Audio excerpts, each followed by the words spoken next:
আসসালামু আলাইকুম রহমতুল্লাহ। সম্মানিত ভাই বোনেরা, আমরা অনেকেই মেহমান আসলে অখুশি হই। এটা ঠিক নয়। মেহমান আপনাদের ঘরে আল্লাহ পাক রব্বুল আলামিন পাঠিয়ে দেন।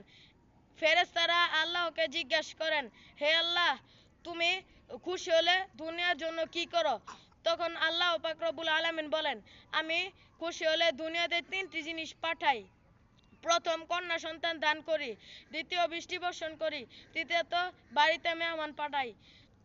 আল্লাহ পাক রব্বুল আলামিন মেহমান সম্পর্কে একটি গুরুত্বপূর্ণ হাদিস উল্লেখ করেছেন।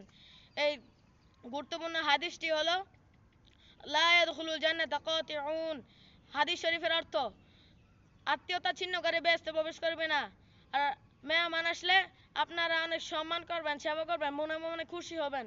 আপনারা সবাই নামাজ পড়বেন। নামাজ হচ্ছে আল্লাহর সন্তুষ্টি এবং সুখ শান্তি, এবং নামাজ হচ্ছে জান্নাতের চাবি। আল্লাহ পাক আমাদের সকল ভাই বোনদেরকে নামাজ পড়ার এবং আমল করার তৌফিক দান করুন। আমিন। আসসালামু আলাইকুম ওয়া রাহমাতুল্লাহি ওয়া বারাকাতুহু।